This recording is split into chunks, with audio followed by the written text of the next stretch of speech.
নমস্কার শ্রোতা বন্ধুরা, আশা করি সবাই ভালো আছেন। আজ আবারও একবার হাজির হয়েছি গল্প তরণী নিয়ে।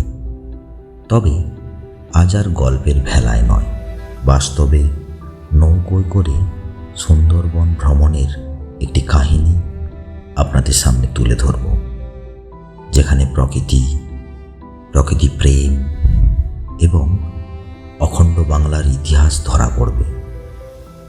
তো চলুন বেশি কথা না বাড়িয়ে সরাসরি গল্পে ফিরে চলি। আজকের গল্প অভিশপ্ত। রচনা বিভূতিভূষণ বন্দ্যোপাধ্যায়, উপস্থাপনায় গল্প তরণী। বছর 3 আগেকার কথা।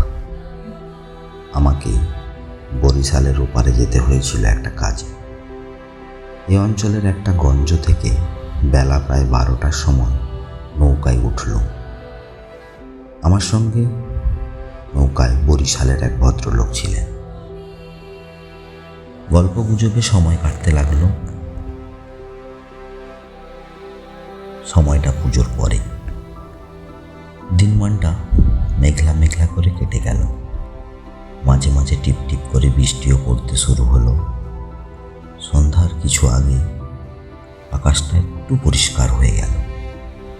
ভাঙা ভাঙা মেঘের মধ্য দিয়ে চতুর্দশীর চাঁদের আলো অল্প অল্প প্রকাশ হলো। সন্ধ্যা হবার সঙ্গে সঙ্গে আমরা বড় নদী ছেড়ে একটা খাল পাড়ে পড়লাম।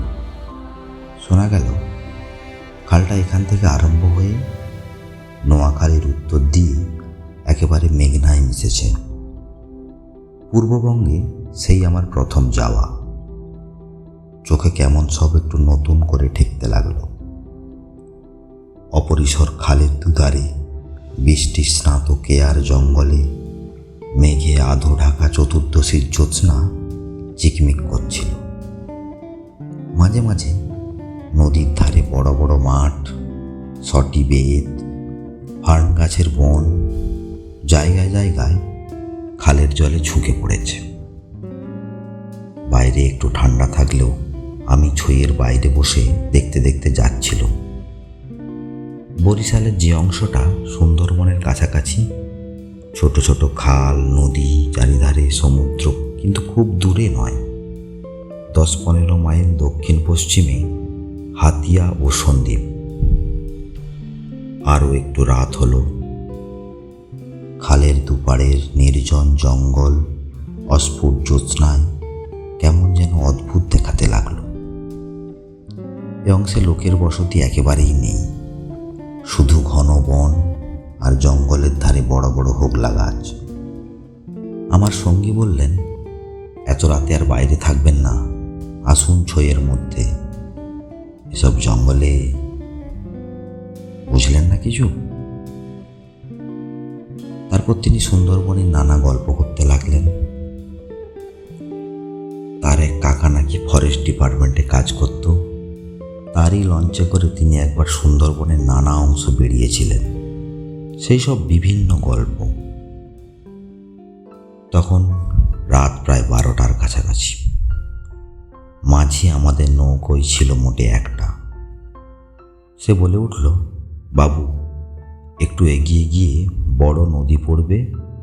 এত রাতে একা একা সেই নদীতে পাড়ি জমাতে পারবে না, তাই সে এখানেই নৌকা রাখবে। সেই মতোই নৌকা সেখানেই বাঁধা হলো। এদিকে বড় বড় গাছের আড়ালে চাঁদ অস্ত গেল। দেখলাম অপ্রশস্ত খালের দুধারে অন্ধকারে ঢাকা ঘন জঙ্গল। চারিদিকে কোনো শব্দ নেই। পতঙ্গগুলো পর্যন্ত চুপ করেছে। আমি তখন সঙ্গীকে বললাম, মশাই, এ তো সরু খাল, পাড় থেকে বাঘ লাফিয়ে পড়বে না তো নৌকার উপর? সঙ্গী তখন বললেন, না পড়লেই আশ্চর্য হব। শুনে অত্যন্ত পুলকে ছইয়ের মধ্যে ঘেঁষে বসল। খানিকটা বসে থাকবার পর আমার সঙ্গী আবার বলল, আসুন, একটু শোয়া যাক, ঘুম তো হবে না, আর ঘুমোনো ঠিক না, আসুন একটু চোখ বুজে থাকি। খানিকটা চুপ করে থাকবার পর সঙ্গীকে ডাকতে গিয়ে দেখি তিনি ঘুমিয়ে পড়েছেন। মাঝিও জেগে আছে বলে মনে হলো না। ভাবলুম, তবে আমি বা কেন মিথ্যে মিথ্যে চোখ চেয়ে থাকি। মহাজনদের পথ ধরবার উদ্যোগ করল, আর তারপর যা ঘটল সে আমার জীবনের এক অদ্ভুত অভিজ্ঞতা। শুতে যাচ্ছি, হঠাৎ আমার কানে গেল অন্ধকার বন ঝোপের ওপাশে অনেক দূরে গভীর জঙ্গলের মধ্যে কে যেন কোথায় গ্রামোফোন বাজাচ্ছে। তাড়াতাড়ি উঠে বসল। গ্রামোফোন? এই বনে এত রাত্রে গ্রামোফোন কে বাজাবে?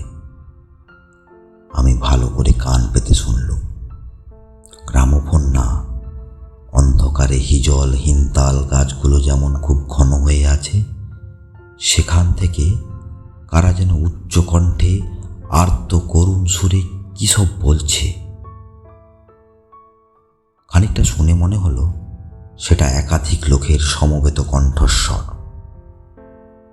প্রতিবেশীর তেতলার ছাদে গ্রামোফোন বাজলে যেমন খানিকটা স্পষ্ট খানিকটা অস্পষ্ট, অথচ বেশ একটানা সুরের ঢেউ আসে কানে পৌঁছায়, এটাও যেন সেই রকম সময়।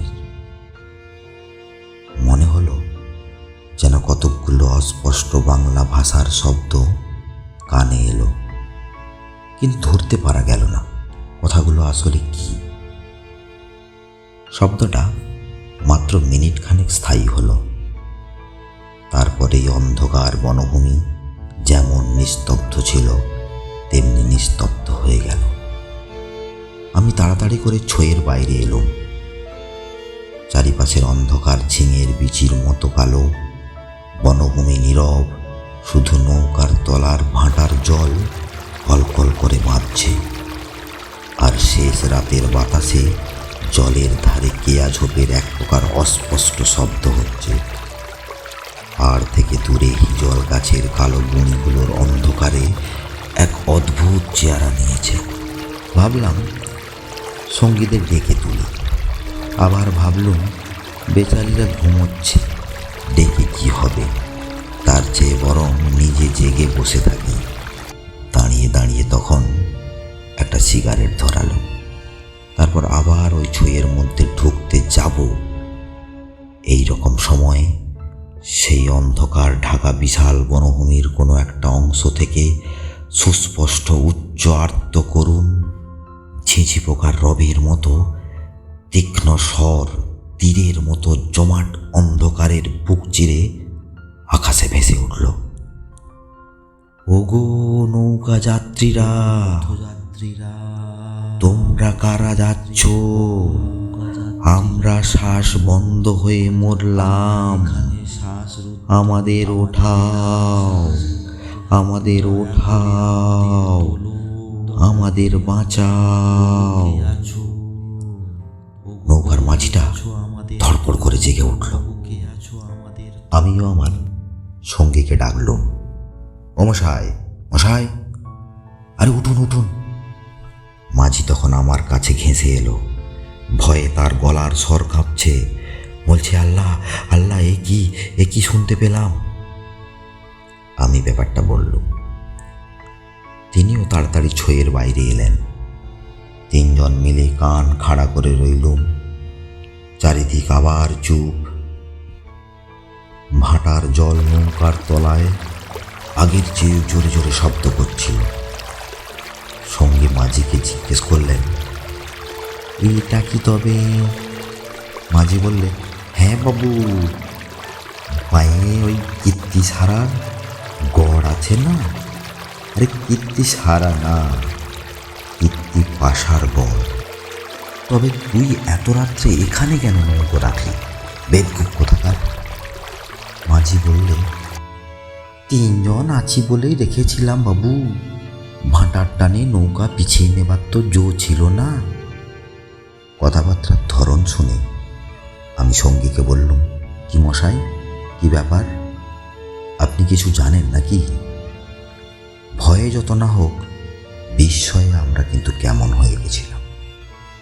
সঙ্গী বললেন, ওই মাঝি, তোর ওই কেরোসিনের ডিব্বেটা জ্বাল, আলো জেলে বসে থাকা যাক, রাত এখনো ঢের বাকি। আমি মাঝিকে বললাম, তুই শব্দটা শুনতে পেয়েছিলি? সে বললে, হ্যাঁ বাবু, আওয়াজ কানে গিয়েই তো আমার ঘুমটা ভেঙে গেল। আমি আরও দুবার নৌকা বেয়ে যেতে যেতে ওই ডাক শুনেছি। সঙ্গী বললেন, এটা এই অঞ্চলের এক অদ্ভুত ঘটনা। তবে এই জায়গাটা সুন্দরবনের সীমানায় বা এর আশেপাশের অঞ্চলে লোকালয় নেই বললেও চলে। শুধু নৌকার মাঝিদের কাছেই এটা সুপরিচিত। এর পেছনে একটা ইতিহাস আছে, সেটা অবশ্য নৌকার মাঝিদের পরিচিত নয়। সেটাই বরং আপনাকে বলি, আপনি শুনুন। তারপর ধুমায়িত কেরোসিনের ডিব্বার আলোর অন্ধকার বনের বুকের মধ্যে বসে সঙ্গীর মুখে কীর্তিপাশা গড়ের ইতিহাসটা শুনতে লাগল। 300 বছর আগেকার কথা। মুনিম খাঁ তখন গৌড়ের সুবাদার। এ অঞ্চলে তখন বার ভূঁইয়ার 2 প্রভাবশালী ভূঁইয়া রাজা, রামচন্দ্র রায় ও ঈসা খাঁ মসনাদি আলীর খুব প্রতাপ। মেঘনার মোহনার বাইরে সমুদ্র, যাকে এখন সন্দ্বীপ চ্যানেল বলে। সেখানে তখন মগ আর পর্তুগিজ জলদস্যুরা শিকারান্বেষণের জন্য শোন পাখির মতো ওত পেতে বসে থাকত। সে সময় এখানে এরকম জঙ্গল ছিল না। এ সমস্ত জায়গা তখন কীর্তি রায়ের অধিকারে ছিল। এইখানে তার সুদৃঢ় দুর্গ ছিল। মগ জলদস্যুদের সঙ্গে তিনি অনেকবার লড়েছিলেন। তার অধীনে সৈন্য সামন্ত, কামান, যুদ্ধের কোষা সবই ছিল। সন্দ্বীপ তখন ছিল পর্তুগিজ জলদস্যুদের প্রধান আড্ডা। এদের আক্রমণ থেকে রক্ষা করবার জন্য এই অঞ্চলের জমিদারকে সৈন্যবল দৃঢ় করে গড়তেই হতো। এ বনের পশ্চিম ধার দিয়ে তখন আর একটা খাল বড় নদীতে পড়ত। কীর্তি রায় অত্যন্ত অত্যাচারী এবং দুর্ধর্ষ জমিদার ছিলেন। তার রাজ্যে এমন সুন্দরী মেয়ে কমই ছিল যে তার অন্তঃপুরে একবার না ঢুকেছে। তাছাড়া তিনি নিজেও এক প্রকার জলদস্যু ছিলেন। তার নিজের অনেক বড় ছিপ ছিল। আশেপাশের জমিদারি, এমনকি নিজের জমিদারির মধ্যেও সম্পত্তিশালী গৃহস্থের ধনরত্ন, স্ত্রী, কন্যা লুটপাট করা, এছাড়া আরও বহু মহৎ কাজে সেগুলোকে তিনি ব্যবহৃত করতেন। কীর্তি রায়ের পাশের জমিদারি ছিল কীর্তি রায়েরই এক বন্ধুর। এরা ছিলেন চন্দ্রদ্বীপের রাজা রামচন্দ্র রায়ের পত্তনিদার।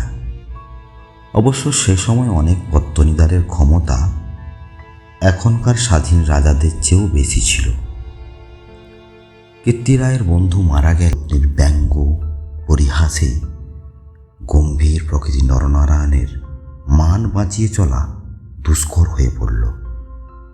স্নান করে উঠেছেন তো মাথার তাজ খুঁজে পাওয়া যায় না। নানা জায়গায় খুঁজে হয়রান হয়ে তার আশা ছেড়ে দিয়ে বসে আছেন। হঠাৎ কখন নিজের বালিশ তুলতে গিয়ে দেখেন তার নিচেই তার তাজ চাপা আছে। যদিও এর আগে তিনি বালিশের নিচ খুঁজেছেন। তার প্রিয় তরবারিখানা দুপুর থেকে বিকেলের মধ্যে 5 বার সম্পূর্ণ অপ্রত্যাশিত স্থান থেকে খুঁজে পাওয়া গেল। তাম্বুলে এমন সব দ্রব্যের সমাবেশ হতে লাগলো যা কোনো কালেই তাম্বুলের উপকরণ নয়।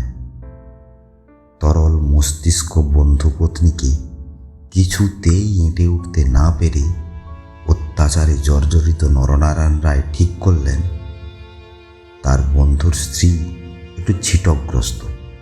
আর এই বন্ধুর দুর্দশায় চঞ্চল রায় মনে মনে খুব খুশি হল। বাইরে স্ত্রীকে বললেন, 2 দিনের জন্য বেচারি এসেছে, ওকে তুমি কেন এরকম বিব্রত করে তুলছ? আর কখনো এখানে আসবে? দিন কয়েক এরকম কাটবার পর কীর্তি রায়ের আদেশে চঞ্চল রায়কে কি কাজে হঠাৎ গৌড়ে যাত্রা করতে হলো। নরনারায়ণ রায়ও বন্ধু পত্নী কখন কি করে বসে সেই ভয়ে দিন কতক সশঙ্ক অবস্থায় কাল যাপন করবার পর নিজের বজরায় উঠে হাঁপ ছেড়ে বাঁচলেন। আর যাওয়ার সময় লক্ষ্মী দেবী বলে দিলেন, এবার আবার যখন আসবে ভাই, এমন একটি বিশ্বাসী লোককে সঙ্গে এনো যে রাত দিন তোমার জিনিসপত্র ঘরে বসে চৌকি দিবে, বুঝলে তো? নরনারায়ণ রায়ের বজরা রায়মঙ্গলের মোহনা ছাড়িয়ে যাবার একটু পরেই জলদস্যুদের দ্বারা আক্রান্ত হল। তখন মধ্যাহ্নকাল, প্রখর রৌদ্রে বজরার দক্ষিণ দিকের দিগ্বলয়ে প্রসারী জলরাশি তলোয়ারের মতো ঝকঝক করছে। সমুদ্রের যে অংশে এমন কোনো নৌকা ছিল না যারা সাহায্য করতে আসতে পারে, সেটা রায়মঙ্গল আর কালাবদর নদীর মুখ। সামনেই বার সমুদ্র, সন্দ্বীপ চ্যানেল, জলদস্যুদের ঘাঁটি। নরনারায়ণের বজরার রক্ষীরা কেউ হত হলো, কেউ সাংঘাতিক জখম হলো। নিজে নরনারায়ণ দস্যুদের আক্রমণকে প্রতিহত করতে গিয়ে উরু দেশে কিসের খোঁচা খেয়ে সংজ্ঞাশূন্য হয়ে পড়লেন। জ্ঞান হলে দেখতে পেলেন তিনি এক অন্ধকার স্থানে শুয়ে আছে। তার সামনে কি যেন একটা বড় নক্ষত্রের মতো চলছে। খানিকক্ষণ জোরে চোখের পলক ফেলবার পর তিনি বুঝলেন, যাকে নক্ষত্র বলে মনে হয়েছিল তা প্রকৃতপক্ষে একটি অতি ক্ষুদ্র গবাক্ষ পথে আগত দিবালোক। নরনারায়ণ দেখলেন তিনি একটি অন্ধকার কক্ষের আর্দ্র মেঝের উপর শুয়ে আছেন। ঘরের দেওয়ালের স্থানে স্থানে সবুজ শ্যাওলার দল গজিয়েছে। আরও কদিন, আরও করাত গেল, কেউ তার জন্য খাওয়ার আনল না। তিনি বুঝলেন যারা তাকে এনেছে তাকে না খেতে দিয়ে মেরে ফেলাই তাদের উদ্দেশ্য।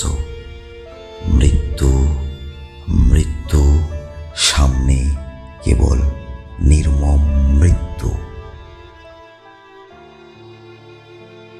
এরকম করে বেশ কয়েকটা দিন কেটে যায়। আঘাতজনিত ব্যথায়, ক্ষুধায়, তৃষ্ণায় অবসন্ন দেহ নরনারায়ণের চোখের সামনে থেকে গবাক্ষ পথের শেষ দিবালোক মিলিয়ে গেল।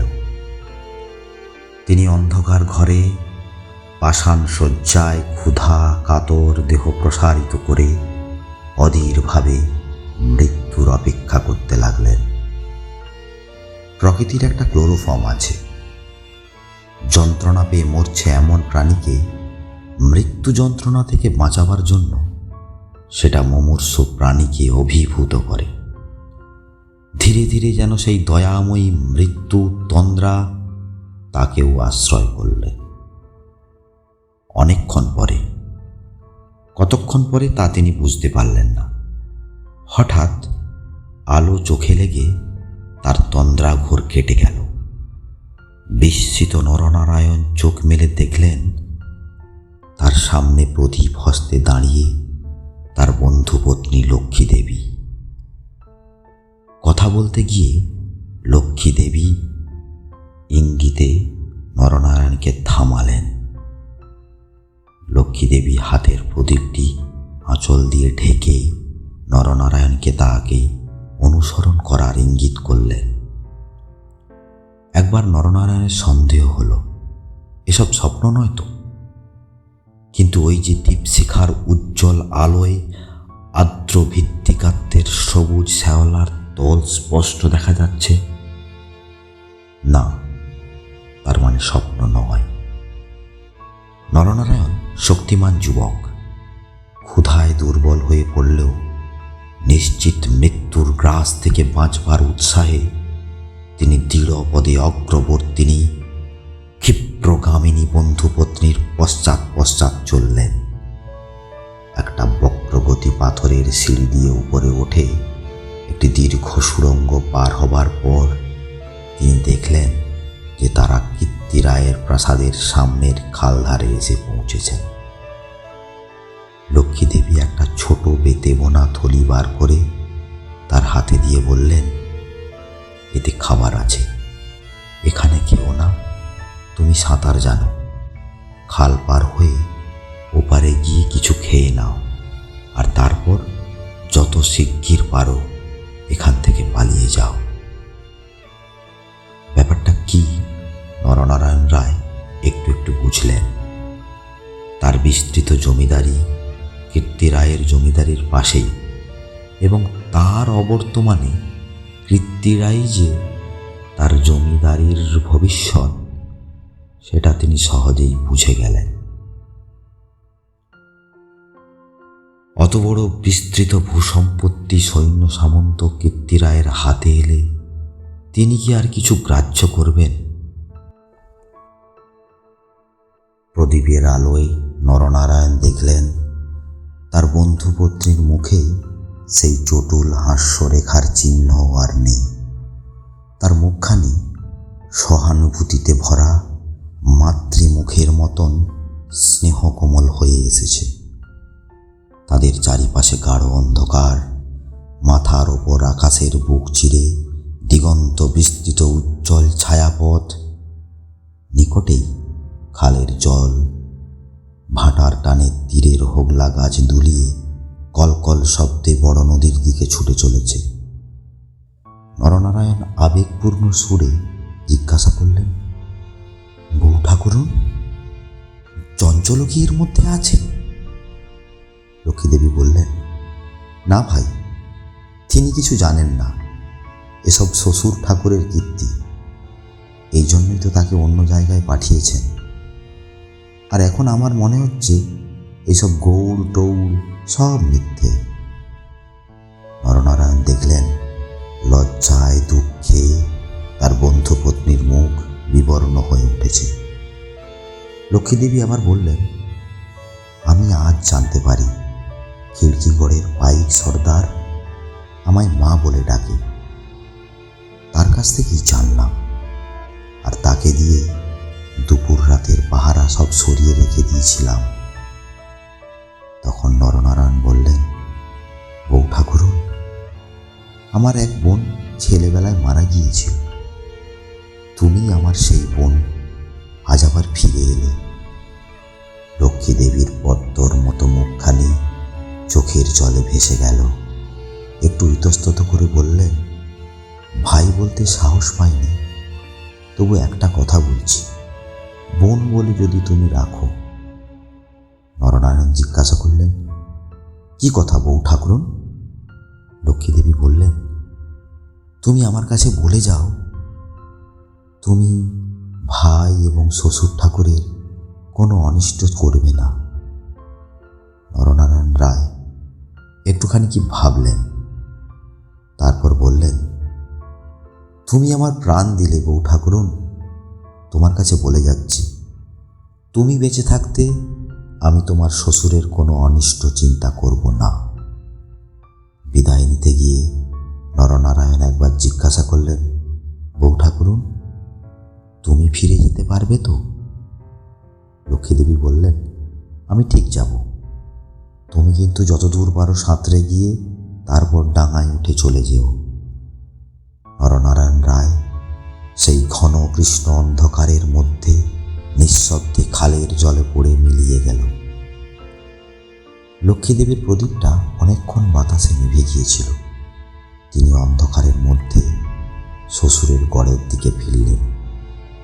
একটু দূরে গিয়ে তিনি দেখতে পেলেন পাশের ছোট খালটায় দুখানা ছিপ মশালের আলোয় সজ্জিত হচ্ছে। ভয়ে তার বুকের রক্ত জমে গেল। সর্বনাশ! এরা কি তবে সব জানতে পেরেছে? দ্রুত পদে অগ্রসর হয়ে গুপ্ত সুড়ঙ্গের মুখে এসে তিনি দেখলেন সুড়ঙ্গের পথ খোলাই আছে। তাই তিনি তাড়াতাড়ি করে সুড়ঙ্গের মধ্যে ঢুকে পড়লেন। কীর্তি রায়ও বুঝতেন নিজের হাতের আঙুলও যদি বিষাক্ত হয়ে ওঠে তবে তাকে কেটে ফেলাই সমস্ত শরীরের পক্ষে মঙ্গল। পরের দিন আবার দিনের আলো ফুটে উঠল, কিন্তু লক্ষ্মী দেবীকে আর কোনোদিন কেউ দেখেনি। রাতের হিংস্র অন্ধকার তাকে গ্রাস করে ফেলেছিল। নরনারায়ণ রায় নিজের রাজধানীতে বসে সব শুনলেন। গুপ্ত সুড়ঙ্গের দুধারে মুখ বন্ধ করে কৃত্তিরায় তার পুত্রবধূর শ্বাস রোধ করে তাকে হত্যা করেছে। শুনে তিনি চুপ করে রইলেন। এর কিছুদিন পরে তার কানে গেল বাসুন্তার লক্ষণ রায়ের মেয়ের সঙ্গে তার বন্ধু চঞ্চলের আবার বিয়ে। সেদিন রাত্রে চাঁদ উঠলে নিজের প্রাসাদ শিখরে বেড়াতে বেড়াতে চারিদিকের শুভ্র সুন্দর আলোয় সাগরের দিকে দৃষ্টিপাত করে দৃঢ় চিত্ত নরনারায়ণ রায়েরও চোখের পাতা যেন ভিজে উঠল। তার মনে হলো তার অভাগিনী বউ ঠাকুরুনীর হৃদয় নিঃসারিত নিষ্পাপ অকলঙ্ক পবিত্র স্নেহের ঢেউয়ে সারা জগৎ যেন ভেসে যাচ্ছে। মনে হলো তারই অন্তরের শ্যামলতায় জ্যোৎস্না ধৌত বনভূমির অঙ্গে অঙ্গে শ্যামল সুন্দর শ্রীনীরব আকাশের তলে তারই চোখের দুষ্ট হাসিটি তারায় তারায় নবমল্লিকার মতন ফুটে উঠেছে। নরনারায়ণ রায়ের পূর্বপুরুষেরা দুর্ধর্ষ দস্যু। হঠাৎ পূর্বপুরুষের সেই বর্বর রক্ত নরনারায়ণের ধমনীতে যেন নেচে উঠল। তিনি মনে মনে বললেন, আমার অপমান আমি একরকম ভুলে গেছিলাম, কিন্তু বউ ঠাকুরুন, তোমার অপমান আমি কেন সহ্য করব? আমি কোনোদিনও তোমার অপমান সহ্য করব না। এইরকম করে বেশ কিছুদিন কেটে গেল। তারপর একদিন এক শীতের রাতে কুয়াশা ঘেরা বনের মধ্যে ভোরের বেলা দেখা গেল কৃত্তিরায়ের গড়ের খালের মুখে ছিপে সুলুপে জাহাজে ভরে গিয়েছে। তোপের আওয়াজে কৃত্তিরায়ের প্রাসাদ দুর্গের ভিত্তি যেন ঘন ঘন কেঁপে উঠতে লাগলো। কৃত্তিরায় শুনলেন আক্রমণকারী নরনারায়ণ রায় আর তার সঙ্গে দুরন্ত পর্তুগিজ জলদস্যু সেবাস্টিও গঞ্জালেস। উভয়ের সম্মিলিত বহরের 40খানা কোষা খালের মুখে চড়াও হয়েছে। পুরা বহরের বাকি অংশ বাহির নদীতে দাঁড়িয়ে আছে। এই আক্রমণের জন্য কৃত্তিরায় পূর্ব থেকে প্রস্তুত ছিলেন বটে, কিন্তু এটা বুঝতে পারলেন না যে গঞ্জালেস নরনারায়ণের সঙ্গে যোগদান করবে। রাজা রামচন্দ্র রায় এবং রাজা লক্ষণ মাণিক্যের সঙ্গে গঞ্জালেসের কয়েক বৎসর ধরে শত্রুতা চলে আসছে। এই অবস্থায় গঞ্জালেস যে তাদের পত্তনিদার নরনারায়ণ রায়ের সঙ্গে যোগ দেবে, এটা কৃত্তিরায়ের কাছে সম্পূর্ণ অপ্রত্যাশিত ঘটনা। কৃত্তিরায়ের গড় থেকেও তোপ চলল, কিন্তু গঞ্জালেস সুদক্ষ নৌবীর। তার পরিচালনে 10খানা সুলুপ চড়া ঘুরে গড়ের পাশের ছোট খালে ঢুকতে গিয়ে কৃত্তিরায়ের নয়ের কাছে একটা অংশ দ্বারা বাধাপ্রাপ্ত হল। গড়ের কামান সেদিকে এত প্রখর যে খালের মুখে দাঁড়িয়ে থাকলে বহর মারা পড়ে। গঞ্জালেস 2খানা কামানবাহী সুলুপ ছোট খালের মুখে রেখে বাকিগুলো সেখান থেকে ঘুরিয়ে এনে চড়ার পিছনে এসে দাঁড় করালেন। গঞ্জালেসের অধীনস্থ অন্যতম জলদস্যু মাইকেল রোজারিও ডি ভেগা এই ছোট্ট বহর খালের মধ্যে ঢুকিয়ে গড়ের পশ্চিম দিক আক্রমণ করবার জন্য আদিষ্ট হল। অতর্কিত আক্রমণে কৃত্তিরায়ের নওয়ারা শত্রুবহর কর্তৃক ছিপ আটা বোতলের মতো খালের মধ্যে আটকে আটকে গেল। আর বার নদীতে গিয়ে যুদ্ধ দেবার ক্ষমতা তাদের আদৌ রইল না। তবুও তাদের বিক্রমে রোজারিওকে অনেকক্ষণ লড়তে হলো। কীর্তিরায়ের নৌবহর তো দুর্বল ছিল না। কীর্তিরায়ের গড় থেকে পর্তুগিজ জলদস্যুদের আড্ডা খুব একটা দূরে নয়।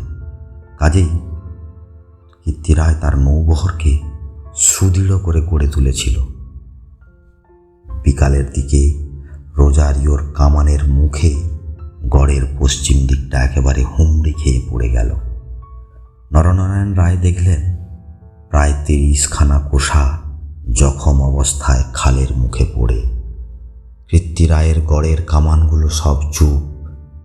নদীর দুপাড় ঘিরে সন্ধ্যা নেমে আসছে।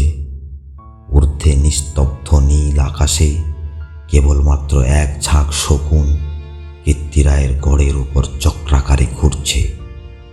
হঠাৎ বিজয় উন্মত্ত নরনারায়ণ রায়ের চোখের সম্মুখে বন্ধু পত্নীর বিদায়ের রাতের সন্ধ্যার সেই পদ্মের মতো বিষাদ ভরা ম্লান মুখখানি, কাতর মিনতিপূর্ণ সেই চোখ দুটি মনে পড়ে গেল। তীব্র অনুশোচনায় তার মন তখনই ভরে উঠল। তিনি করেছেন কি? এইরকম করে কি তিনি তার স্নেহময়ী প্রাণদাত্রীর? এই ঘটনার দিন কয়েক পরে পর্তুগিজ জলদস্যুর দল লুটপাট করে চলে গেলে কীর্তিরায়ের এক কর্মচারী গড়ের মধ্যে প্রবেশ করে। আক্রমণের দিন সকালে এ লোকটি গড় থেকে আরও অনেকের সঙ্গে পালিয়েছিল। ঘুরতে ঘুরতে একটা বড় থামের আড়ালে সে দেখতে পেল একজন আহত মুমূর্ষু লোক তাকে ডেকে কি একটা বলবার চেষ্টা করছে। কাছে গিয়ে সে লোকটাকে চিনল। লোকটা কীর্তিরায়ের পরিবারের এক বিশ্বস্ত পুরনো কর্মচারী। তার মৃত্যুকালীন অস্পষ্ট বাক্যে আগন্তুক কর্মচারীটাকে মোটামুটি যা বোঝালো তাতেই তার কপাল ঘেমে উঠল। সে বুঝল কীর্তিরায় তার পরিবারবর্গ এবং ধনরত্ন নিয়ে মাটির নিচের এক গুপ্ত স্থানে আশ্রয় নিয়েছেন এবং এই লোকটি একমাত্র তার সন্ধান জানে। তখনকার আমলে এই গুপ্ত গৃহগুলি প্রায় সকল বাড়িতেই থাকত এবং এমন ব্যবস্থা ছিল যে বাইরে থেকে কেউ এগুলো না খুলে দিলে তা থেকে বেরোবার উপায় ছিল না। কোথায় সে মাটির নিচের ঘর তা কিন্তু স্পষ্ট করে বলবার আগেই আহত লোকটা মারা গেলেন। এরপর বহু অনুসন্ধানেও গড়ের কোনো অংশ সেই গুপ্ত গৃহ ছিল তা কেউই সন্ধান করতে পারল না।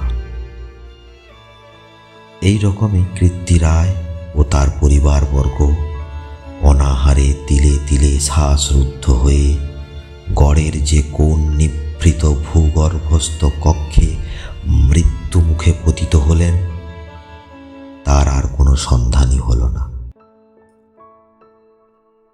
সেই বিরাট প্রাসাদ দুর্গের পর্বত প্রমাণ মাটি পাথরের চাপে হতভাগাদের সাদা সাদা হাড়গুলো কোন বায়ুশূন্য অন্ধকার ভূকক্ষে তিলে তিলে গুঁড়ো হচ্ছে কেউ তার খবর পর্যন্ত জানে না।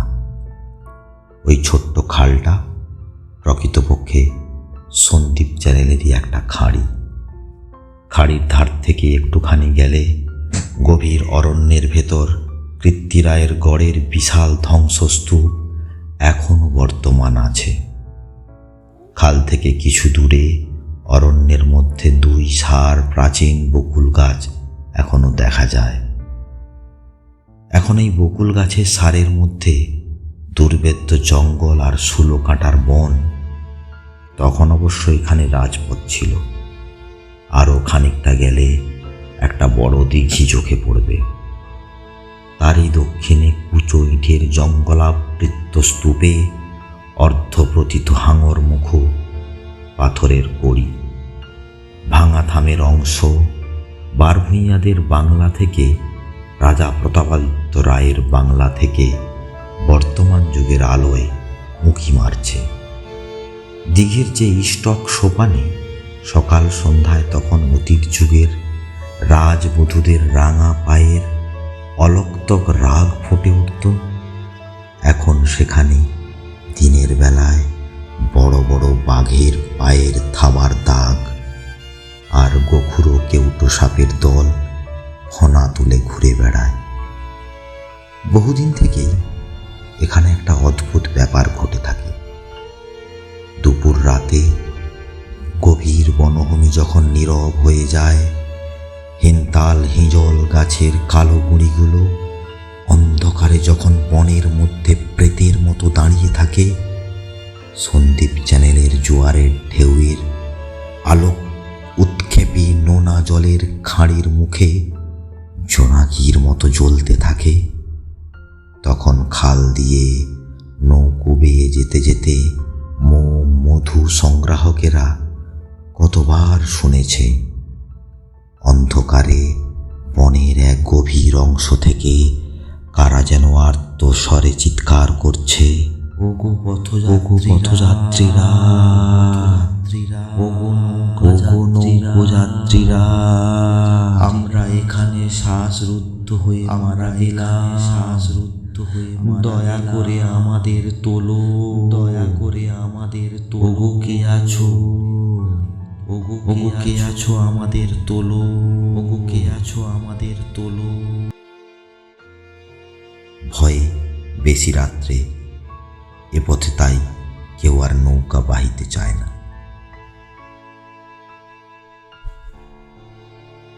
অভিশপ্ত নামাঙ্কিত এই কাহিনীটি এখানেই শেষ করলাম। আর বিভূতিভূষণ বন্দ্যোপাধ্যায়ের প্রকৃতি বর্ণনা আপনাদের কারোর অজানা নয়। তাই এই গল্পটি ভালো লেগে থাকলে চ্যানেলটিতে লাইক, কমেন্ট এবং সাবস্ক্রাইব করে পাশে থাকবেন। অজস্র ধন্যবাদ। ভালো থাকবেন, সুস্থ থাকবেন।